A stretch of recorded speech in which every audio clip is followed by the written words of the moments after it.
পহিলা মাঘত উদুলি মুদুলি ৰাজ্য সত্ৰ নামঘৰ মঠ মন্দিৰত পুৱাই ভিৰ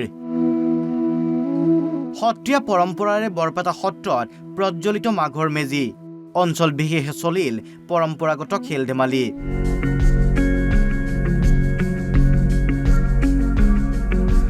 ৰাজ্যবাসীয়ে কালি মেজি প্ৰজ্বলন কৰি অগ্নি দেৱতাৰ ওচৰত প্ৰাৰ্থনা কৰে অসূয়া অপ্ৰীতি বিনাশৰ কিন্তু ঠায়ে ঠায়ে পৰম্পৰা অনুসৰি পহিলা মাঘতহে প্ৰজ্বলন কৰা হয় মেজি চাওক ৰাজ্যৰ ভিন্ন প্ৰান্তৰ পহিলা মাঘত দৃশ্য এয়া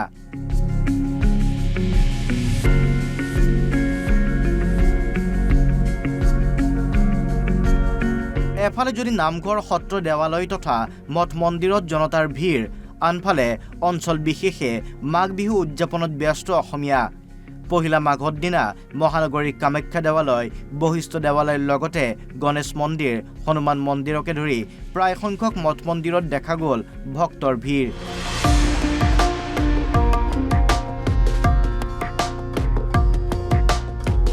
বছৰটো যাতে সকলোৰে বাবে সুখে শান্তিৰে অতিবাহিত হয় তাৰো কামনা কৰে প্ৰতিগৰাকী অসমীয়াই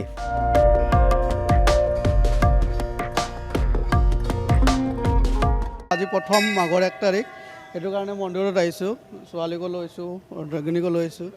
এই আৰু বছৰটোত চবৰে ভাল হ'ব লাগে সেইটো আশা তথাপি দুখ আছে অলপ জুবিন দাৰ কি ক'ম আৰু উপায় নাই যিহেতু আৰু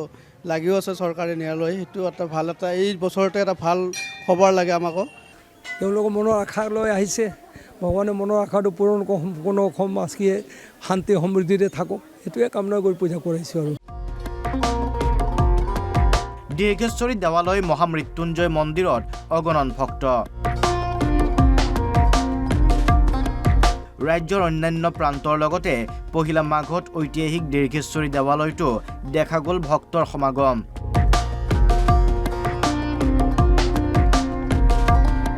সহস্ৰাধিক ভক্তই ভগৱানৰ ওচৰত ফল ফুল ধূপ দীপ নৈবেদ্য আগবঢ়াই নিজৰ লগতে পৰিয়ালৰ কুশল মংগল কামনাৰে আশীষ লয়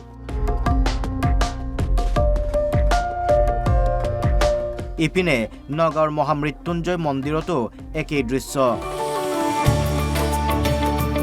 মহামৃত্যুঞ্জয় মন্দিৰত পুৱাই দেখা গ'ল অগণন ভক্তক বিশ্বৰ সৰ্ববৃহৎ লিংগাকাৰ মহামৃত্যুঞ্জয় মন্দিৰত মহাদেৱৰ শ্ৰীচৰণত নৈবেদ্য তেল বন্তি তথা শৰাই আগবঢ়াই বছৰটো কুশল কামনাৰে সেৱা লয় ভক্তপ্ৰাণ ৰাইজে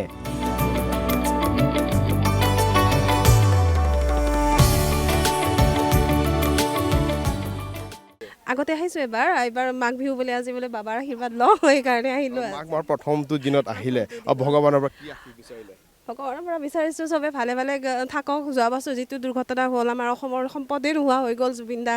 গতিকে এইবাৰ সেনেকুৱা নহওক আৰু আমি সম্পদবিলাক যাতে নেহেৰুৱাওঁ তাৰ বাবে ভগৱানৰ ওচৰত আহি বিচাৰিছোঁ এই আৰু চবৰে মংগল হওক বুলি আৰু এই আৰু বজালীৰ ভোগেশ্বত ধমধমাৰ হনুমান মন্দিৰতো সমাগম বৃদ্ধি 300 বছৰ গৰকা বজালীৰ ঐতিহ্যপূৰ্ণ ভোগেশ্বৰ মন্দিৰতো বাবাৰ আশীষ বিচাৰি হেজাৰ হেজাৰ ভক্তই ভিৰ কৰে পহিলা মাঘত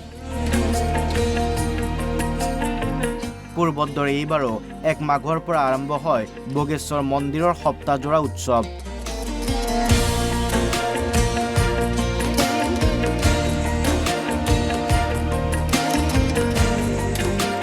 ইপিনে ধমধমাৰ ঐতিহাসিক হনুমান মন্দিৰতো পহিলা মাঘৰ দিনা অপায়মংগল নাশৰ কামনাৰে বাবা হনুমানৰ শ্ৰীচৰণত আশীষ লয় অগণন ভক্তই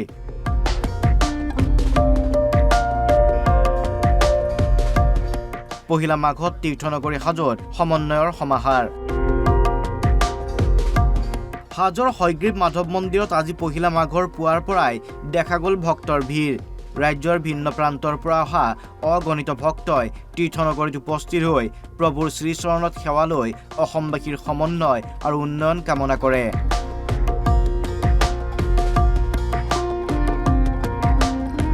সত্ৰীয়া পৰম্পৰাৰে বৰপেটাত প্ৰজ্বলিত মাঘৰ মেজি সত্ৰীয়া ৰীতি তথা পৰম্পৰাৰে আজি বৰপেটা সত্ৰত জ্বলোৱা হ'ল মাঘৰ মেজি বুধবাৰে বৰপেটাত উৰুকা পালন কৰাৰ পাছত আজি পুৱা সত্ৰ নৃত্য নৈমিত্তিক প্ৰসংগৰ পিছত সত্ৰত টুপৰ চোতালত বীৰেনাৰে সজা মেজিত ভক্তপ্ৰাণ ৰাইজৰ উপস্থিতিত অগ্নি সংযোগ কৰে বৰপেটা সত্ৰৰ বুঢ়া সত্ৰীয়া ডক্টৰ বাবুল চন্দ্ৰ দাসে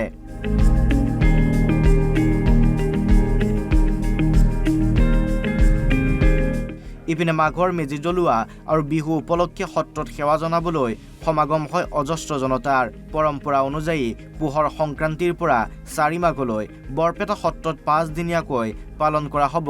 মাঘৰ দুমাহী। পবিত্ৰ মাঘ মাহৰ 1 তাৰিখ আমি বৰ দুমাহী বুলি পালন কৰোঁ আৰু আজি ৰাতিপুৱাৰ পৰা প্ৰসংগ আৰম্ভ হৈছিল। প্ৰসংগ দামনি অৰ্থাৎ ডবা কোবোৱাৰ পিছতে আমাৰ আজি মেজি জ্বলোৱা হৈছে। সমগ্ৰ বৰপেটাবাসীক উত্তাপ আনিছে, আজি শীতক বিদায় দিছে আৰু গ্ৰীষ্মক আবাহন জনাইছে। এই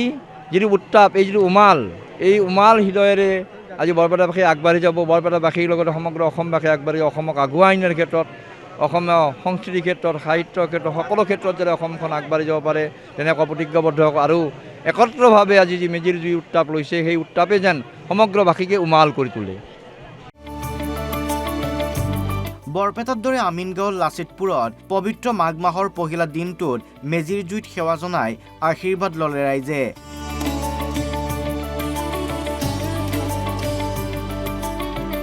অগ্নিদেৱতাৰ ওচৰত ধূপ দ্বীপ নৈবদ্যৰে শৰাই আগবঢ়াই অমংগল নাশ কামনা ৰাইজৰ। এনেদৰে ৰাজ্যবাসীয়ে বৃহস্পতিবাৰে পালন কৰিছে পহিলা মাঘ।